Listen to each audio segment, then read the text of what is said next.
Vlog race ako eh, vlog race. Kabayan natin, kabayan.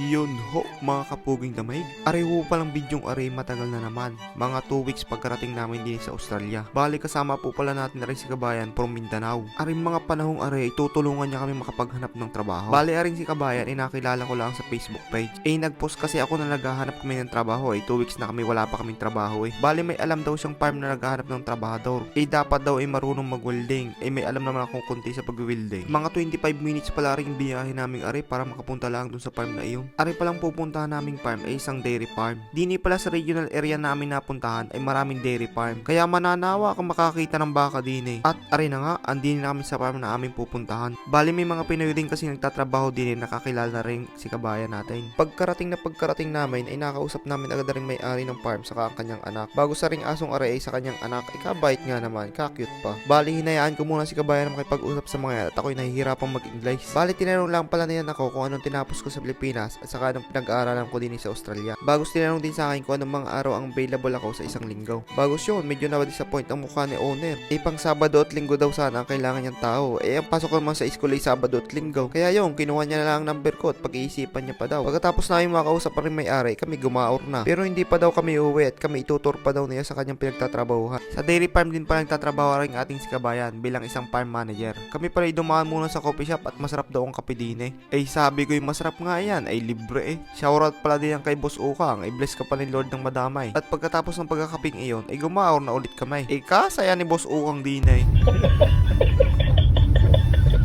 Ay, hagalpak na ang tawa Sa kahunta pala namin nakarating na kami din sa kanyang farm na pinagtatrabahuhan. Pagkarating pala namin ay pinasyal na agad kami din sa kanyang bahay na pinagtitirhan. Ano gan luang? Dini pala sa regional area namin napuntahan. Kung ikinagtatrabaho sa farm, ay kalimita ay libreng bahay. Kaya advantage mo kung ikinagtatrabaho sa dairy farm. Kamahal naman ang renta ng bahay din sa Australia ay halimbawa baga ako ikikukuha ng bahay na 3 bedroom. Ang renta na yun nasa $300 to $400 per week. Kung sa ating pira ay nasa 11,000 hanggang 15,000 ang renta sa bahay kada linggo. Bagos arena pala, nagmamarcha na ang mga baka, maghisi-uwian na. Ay milking time na kasi. Ang mga baka pala din sa Australia ay 2 beses na ginagatasan sa isang araw. Isang sa umaga, isa sa hapon. Sakto pala ang oras na pagpunta namin din ay milking time. Ay di mararanasan namin mag-milking ng baka. Bagos ako naulagaan na naman. Ngayon lang ako nagkita ng ganyang kadaming baka Good day!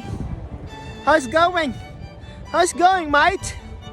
Ay mulagang-mulaga sa akin na rin baka nga Sabi siguro, aray, ulaga. Bago sa ko pinagsuot na kami ng buta at kami pupunta na daw doon sa pagmimilkingan. Bali, ari palang mga bakang aray, may tagabugaw sa dulaw. ATV pala ang gamit ng mga rin sa pagbubugaw ng baka, papasok doon sa may pagmilkingan. Pilipino din pala rin si Kabayan na nagbubugaw ng baka. Kabayan! Ay, hello. Hello! Ang pangalan mo, Kabayan? Anong pangalan mo? Sir. Ay, dyan pala kuya. Ay, hello guys. Yung asawa ko, si Rod. Vloggers pares mo na vloggers din ako Trying hard vloggers. Andini na pala kami sa loob ng milkingan. Ang klase pala ng milking type facility na ay rotary. At ari na nga, nakaabang na mga baka. Mukhang excited nang mahawakan na kanilang mga suso Para sa mga lalaki pala din ang mahihilig sa suso di kayo magtrabaho siguradong mananawa kayo ng suso araw-araw daang-daang suso ang inyong hahawakan At bago pala kayo magmilking magsusuot muna kayo na rin guantes na mahabang aray kung hindi kayo magsusuot niya taga kayo magbabahong taay. Habang nagsusuot pala kami ng PPE itong misis ko parang reporter kadaming tanong. Sa ngayon, hindi naman masyadong maulan. Pag hindi maulan, malinis yung kids nila. Pero kung maulan, kasi matalapsik yung yung kids nila. Para saan yung milk nila? Binibenta? Hindi, may kumukuha. Doon yung sa puto. Nakita mo yung puto na dyan? Ay, sila. Sila yung kumukuha. Parang contract act na yun. Ilang bakit mo nagatasan mo? 380. Ha? 380. Maghapon yan. Hindi.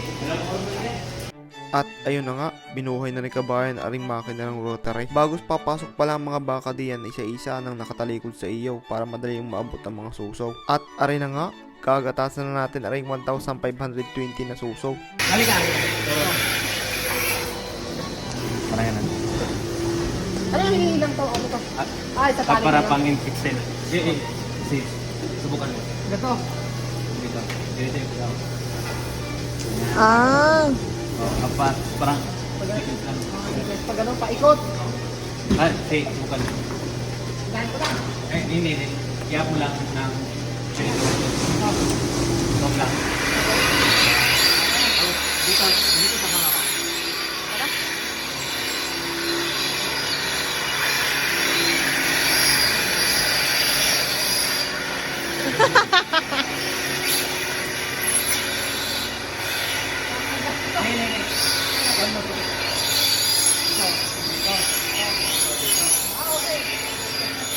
Apat. Doon, itong ano niya. Bagalan natin dito. Yan. Milking. Ano yung tawag nito? Motor. Sige. Bukan mo. Slow mo lang.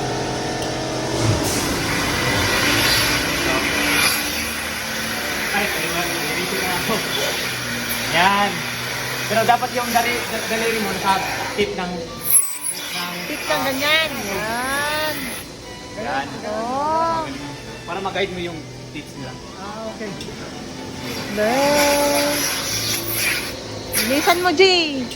Kaya mo yan. Sige lang. Hindi mo pa ata pinusitsitan. Huwag ka matakot.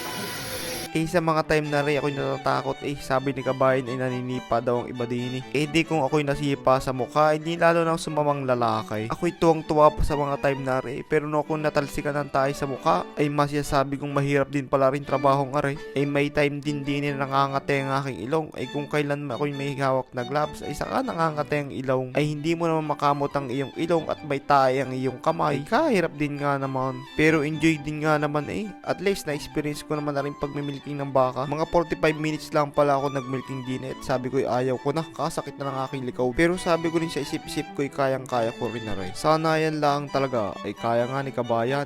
Kung kaya ng iba, ipagawa mo sa kanila. Pagkatapos naman pala dyan sa milkingan pumunta naman ako din sa mga guya. Ka-cute naman. Na!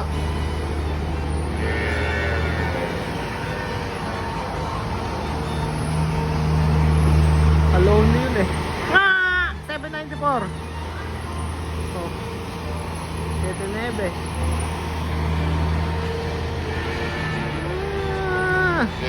Ang gagawin nila.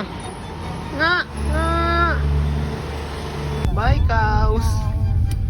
At yun, tapos na ang aming dairy farm tour. Ihahatid na kami ni Boss Okang. Siya, yun lang. Salamat sa panonood. Have a good one. See ya! Flowers, bro.